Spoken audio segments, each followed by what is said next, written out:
That concludes the debate on education. It's now time to move on to the next item of business, which is an urgent question, and I call Liam Kerr. Thank you, Presiding Officer. To ask the Scottish Government what its response is to reports that Professor Alexis Jay's comments on grooming gang inquiries were misrepresented during a debate on the Victims, Witnesses and Justice Reform Scotland Bill. Minister Natalie Dawn-Innes. In the stage 3 of the Victims, Witness and Justice Reform Bill, replying to Mr Kerr's amendment that the new post of Victims Commissioner should carry out research into child sexual abuse, the Justice Secretary raised awareness of the work led by Professor Alexis Jay, who now sits on our National Child Sexual Abuse and Exploitation Strategic Group. Ms Constance noted specifically that Professor Jay had been the chair of an independent inquiry into child sexual abuse in England and Wales and had put on record in the past that in regard to child sexual abuse and exploitation, people should just get on with it. Professor Jay minuted at the Strategic Group's meeting in October that the quote was correct and was from January and not made in relation to the amendment or the Victims Bill. Ms Constance did not state that Professor Jay was speaking directly about the amendment. She made a general point on Professor Jay's views on calls for inquiries and that she also wanted to go on with the work needed to protect our children. Liam Kerr. Well, I thank the Minister for that response, but I'm surprised that the Justice Secretary isn't here answering for her misrepresentation. Perhaps the Minister will set out why in her response shortly. Now, clearly when this chamber was asked to vote on my amendment, which would have led ultimately to a Scottish grooming gangs inquiry, MSPs partly voted based on information put before them by the Cabinet Secretary, which was false. Does the Minister concede that those MSPs who voted against my amendment may have voted in favour but for the false information? Exactly. And how does the Government propose to give Parliament another chance to vote for a Scottish grooming gangs inquiry, this time based on accurate information? Minister. Well, I should just set out Ms Constance would have answered this question, but she's currently travelling on Scottish Government business. Now, Mr Kerr, I would say, is not setting out properly the effect of the amendment that he lodged to the Victims, Witness and Justice Reform Bill, because all that amendment would have required was that the Victims and Witness Commissioner, who has not yet been appointed, to undertake a report to consider whether any further action was required in that respect. Therefore, that's not something that could happen today. The Commissioner would have to first be appointed and consider whether it was appropriate to take any action. So it's distortion, essentially, to say that there was a grooming gangs inquiry proposal in front of the Parliament that was not supported. Liam Kerr. Well, that's more sophistry from the Minister. First on the correction and then on what actually happened during the Let's hear one another. Bill. Nevertheless, we must never forget, Presiding Officer, that this is really about the victims of this most heinous, most vicious of crimes. One wrote to the First Minister saying it's clear abuse is ongoing and demanding a rapid audit into grooming gangs in Scotland. Another, in powerful, harrowing testimony, told how she was trafficked to Scotland and abused in both Glasgow and Edinburgh. Minister, victims deserve answers, and they deserve justice.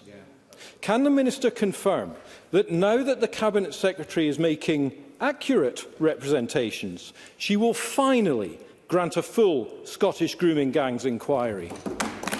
Minister. The Scottish Government takes this matter very seriously, and I would reiterate the First Minister's comments from last week expressing, admiration of the courage of victims to speak out.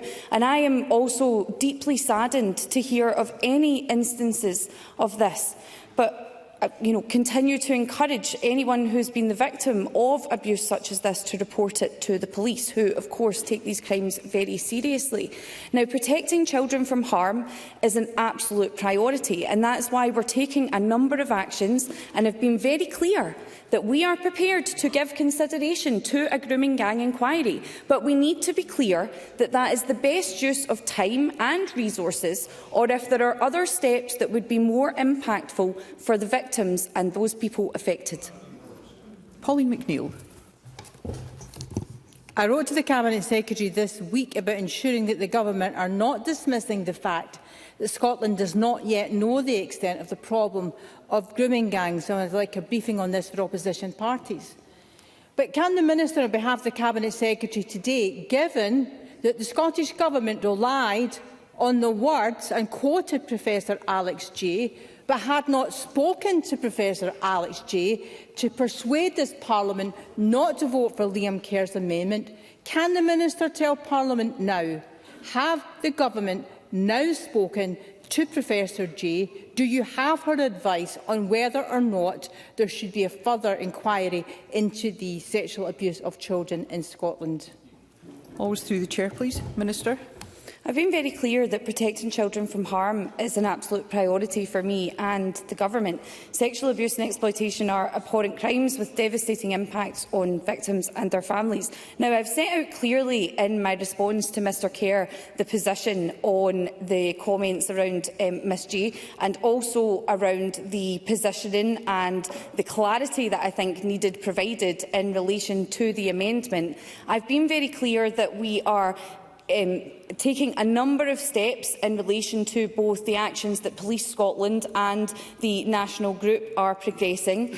I also understand the importance of this issue to members, and subject, of course, to usual parliamentary processes, business managers have been informed that we intend to bring forward a parliamentary statement before the end of the year to inform members of next steps.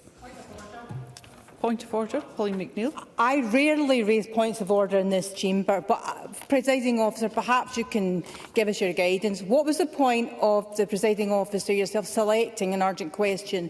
If I made a specific question, I want to know if the Government did or did not ask Professor Alex Jay her advice, and I can't even get an answer on it. What is the point of this urgent question?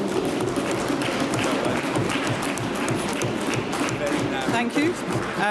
While I would say that standing orders are silent when it comes to responses, it is of paramount importance that members, including ministers, give accurate information to the Parliament, correcting any inadvertent errors at the earliest opportunity. And responsibility for the content of members' contributions is generally a matter for the member making it. But again, I would say that it is extremely important that answers are as comprehensive and accurate as time allows in any item of business. Point of order, Minister. I would just like, I'm not clear where I gave any false information there. What I would say is Professor Alexis Jay sits on the National Child Abuse and Sexual Exploitation Group, so her advice is regularly sought through that process. I believe that that answers the member's question. Thank you. That was not a point of order, Minister. I will now move to Sharon Dowie. Point of order, Daniel Johnson. I seek your guidance, Presiding Officer. My understanding is that on motion without notice, that the Presiding Officer can extend any period of debate, including a question session. Given that there is a very specific question that has not been answered in terms of a specific request, I was wondering if you might consider accepting such a motion at this time so a further question can be put. Thank you. We are currently within the time that we have available to today. We have not yet gone over that time. I'm content that we continue to use it, and I call Sharon Dowie. Thank you, Presiding Officer. Professor Alexis Jay, whose comments on grooming gang inquiries were misrepresented, presumably was keen to ensure the Cabinet Secretary was aware of this as soon as possible. Can the Minister set out or disclose to us what communications passed between the Professor and the Scottish Government in this regard, and when? Minister. I'm sorry, I do not have that information specifically to hand. I'm more than happy to provide that if it is available. But as I've been very clear, those comments were clarified at the most recent meeting of the Child Sexual Abuse and Exploitation Group. And as I say, I'll be happy to provide that further information. Thank you. Daniel Johnson.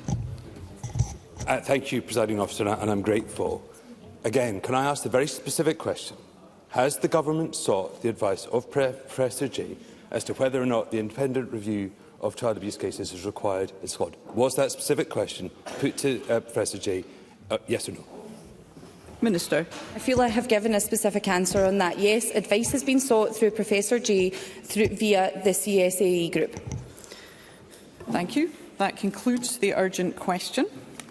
The next item of business is consideration of Business Motion 19810 in the name of Graham Day on behalf of the Parliamentary Bureau setting out a business programme. And I call on Graham Day to move the motion. Move, Presiding Officer. Thank you, Minister. No member has asked to speak to the motion. Therefore, the question is that motion 19810 be agreed. Are we all agreed? Yes. The motion is therefore agreed. The next item of business is consideration of business motions 19811 and 19812 on stage 1 timetables for bills. I ask any member who wishes to speak to the motions to press their request to speak button. And I call on Graham Day on behalf of the Parliamentary Bureau to move the motions. Move, Presiding Officer. Thank you, Minister. No member has asked to speak to the motions. Therefore, the question is that motions 19811 and 19812 be agreed. Are we all agreed? The motions are therefore agreed. The next item of business is consideration of Parliamentary Bureau Motion 19813 on a committee substitute, and I ask Graham Day on behalf of the Parliamentary Bureau to move the motion. Move, Presiding Officer. Thank you, Minister. And the question on this motion will be put at decision time. And I'm minded to accept a motion without notice under Rule 11.2.4 of Standing Orders that decision time be brought forward to now. And I invite the Minister to move the motion. Move, Presiding Officer. Thank you. And the question is that decision time be brought forward to now. Are we all agreed? Yes. We are agreed, and there are 7 questions to be put as a result of today's business. Can I remind members that if the amendment in the name of Ben Macpherson is agreed to, the amendment in the name of Murdo Fraser will fall. The first question is that Amendment 19756.2, in the name of Ben Macpherson, which seeks to amend Motion 19756 in the name of Daniel Johnson on Scotland's skills system, be agreed. Are we all agreed? Yes. The Parliament is not agreed, therefore we'll move to a vote, and there will be a short suspension to allow members to access the digital voting system.